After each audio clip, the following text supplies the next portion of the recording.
అని అన్నించుమించు మనం అనుకుంటాం ఆర్ఆర్బీ అని, రైల్వే రిక్రూట్మెంట్ బోర్డు, అలాంటి మాటలు వింటూ ఉండేవాళ్ళం ఇంతకుముందు. ఇతన్ని చూస్తే కేఆర్బీ అని ఒక వర్డ్ గుర్తొస్తుంది. కల్తీ రిక్రూట్మెంట్ బోర్డు అని. దాన్ని స్థాపించినోడే జగన్మోహన్ రెడ్డి, దానికి అధ్యక్షుడే జగన్మోహన్ రెడ్డి అన్నట్టుగా ఈరోజు కొన్ని వ్యవహారాలు అతగాడి హయాంలో జరిగిన సిచ్యువేషన్స్ చూస్తూ ఉంటే ఒక పక్క భయం అనిపిస్తుంది, ఒక పక్క బాధ అనిపిస్తుంది, ఒక పక్క సిగ్గు అనిపిస్తుంది. ఇలాంటి వాడిన 5 సంవత్సరాలు ఆంధ్రప్రదేశ్ రాష్ట్రం భరించింది అని మనం అబ్జర్వ్ చేసుకుంటే, కోవిడ్ లాంటి పరిస్థితుల్లో వెంటిలేటర్ల మీద జనాలు చచ్చిపోతూ ఉంటే ఆ రోజు కల్తీ మందులు సరఫరా చేసి కల్తీకి నాంది పలికాడు, కల్తీ లిక్కర్ చేసి కల్తీ లిక్కర్కి నాంది పలికాడు. అదేవిధంగా మనం చూసుకుంటే ఇసుకను కూడా కల్తీ చేసి, మామూలు ఇసుకలోని కూడా సముద్రపు ఇసుకను కలిపి ఇసుకను కూడా కల్తీ చేశాడు. ఆఖరికి విద్యా వ్యవస్థని కల్తీ చేసి పరీక్షల్లో కూడా కల్తీ చేసే పరిస్థితి కనిపిస్తూ ఉంది. ఇలా చూస్తే ఓవరాల్గా చూస్తే కల్తీ, ఒక పాలనే ఒక కల్తీ, ఆ మనిషే ఒక కల్తీ.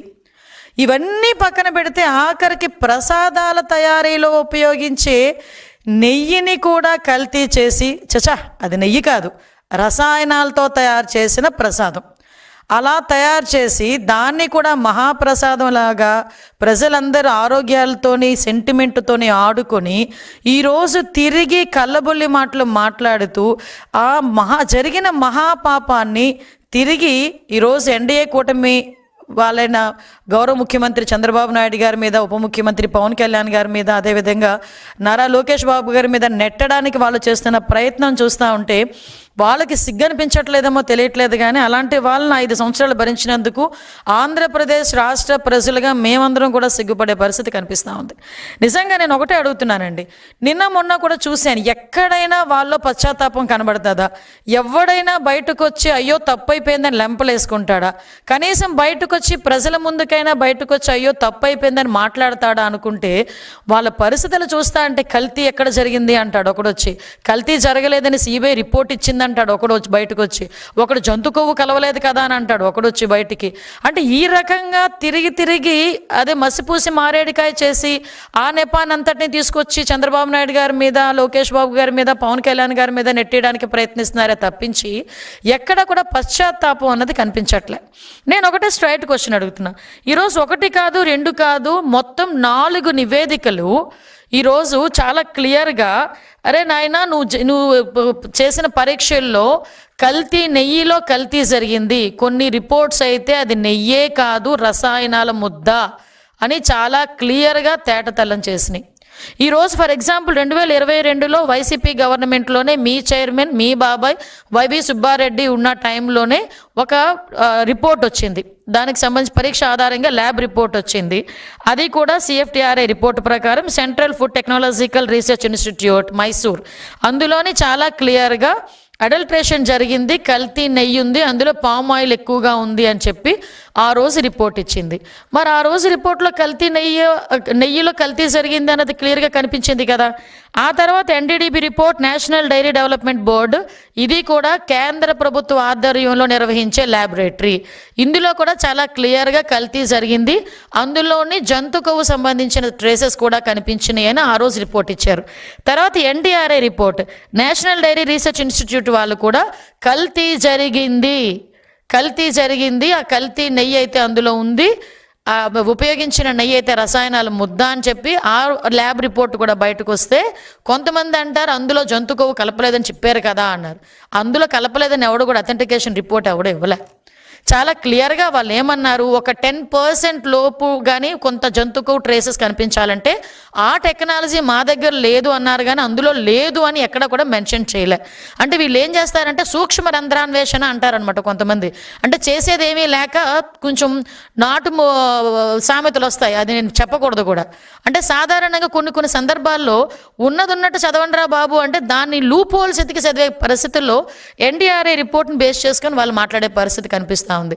ఈరోజు సిట్ రిపోర్ట్, అది CBI సిట్ సంబంధించి సుప్రీంకోర్టు నిర్వహించిన ఒక CBI సిట్ ఆ రిపోర్ట్లో కూడా కల్తీ జరిగిందని చాలా క్లియర్గా అందులో మెన్షన్ చేసింది. నేను కల్తీ జరగలేదు అంటున్న మహానుభావులందరికీ కూడా ఒకటే స్ట్రైట్ క్వశ్చన్, కల్తీ జరగలేదని నీ దగ్గర రిపోర్ట్ ఏమైనా ఉందా? కల్తీ జరిగిందని నేను 4 రిపోర్ట్లు చూపించగలను ఈరోజు. గవర్నమెంట్ పరంగా నేను 4 రిపోర్ట్లు చూపిస్తా. నీ హయాంలో lab report, NDDB report, NDRI report, అదేవిధంగా సిఎఫ్టీఆర్ఐ రిపోర్టు, సిట్ రిపోర్టు, 4 రిపోర్ట్లు నేను చూపిస్తా. కల్తీ జరగలేదు అని చెప్పేదానికి నీ దగ్గర ఏమైనా ఒక్క రిపోర్ట్ అథెంటికేషన్గా ఒకటి ఉందేమో చెప్పు. అంతేగాని నీ దగ్గర ఉన్న రిపోర్ట్ ఏంటో చెప్పనా?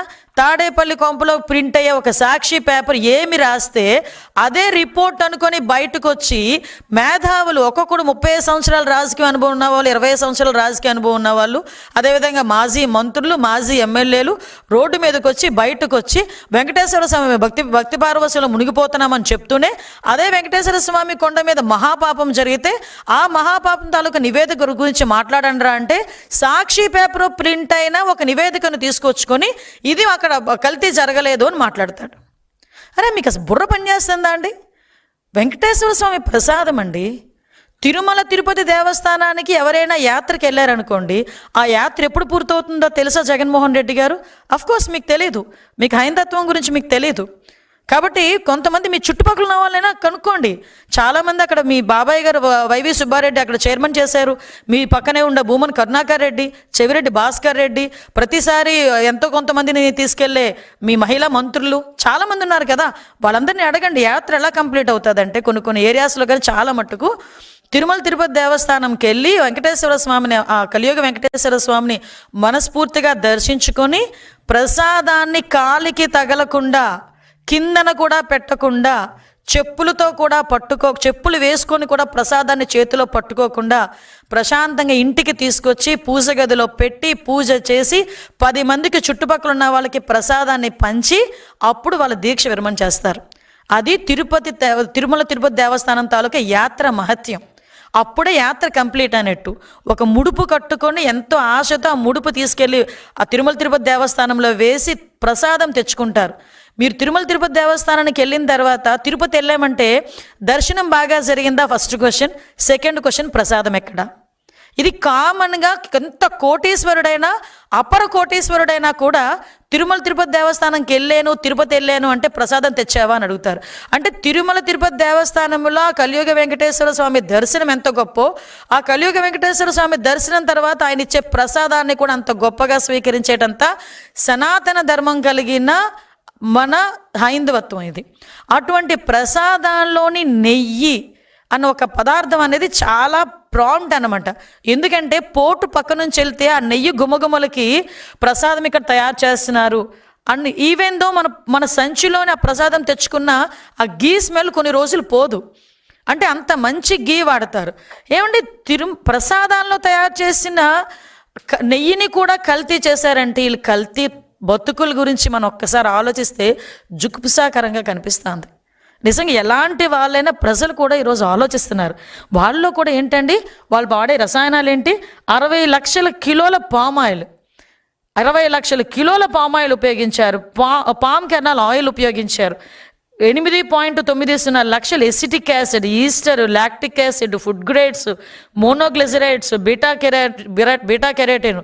ఈరోజే తెలిసింది లప్సా. ఎందులో యూజ్ చేస్తారో తెలుసా అండి? బాత్రూమ్ క్లీనర్స్కి ఉపయోగించే ఒక కెమికల్ని దేవుడికి పెట్టే ప్రసాదంలో కలిపి అలాంటి దాన్ని కూడా తీసుకొచ్చి ప్రజలకు అప్పచెప్పి వాళ్ళ మనోభావాలతోనే కాకుండా వాళ్ళ ఆరోగ్యాలతో కూడా ఆడుకున్నారంటే నిజంగా క్షమించాలా అని అడుగుతున్నాను. నేను ఈ క్వశ్చన్ క్షమించాలని అడుగుతున్న క్వశ్చన్ ప్రజలను అడుగుతున్నాను. ఇలాంటి వాళ్ళని క్షమించాలా? ఇంకా మన మధ్యలోని వీళ్ళు మనుషులుగా తిరిగే అర్హత ఉందా వీళ్ళకి? ఎంత మహాపాపానికి వడిగట్టారండి. ఇది మహాపాపం కాదా? అంటే ఇదంతా కూడా గీలా కనిపించడానికి, గీలా చిన్న స్మెల్ రావటానికి ఇన్ని కెమికల్స్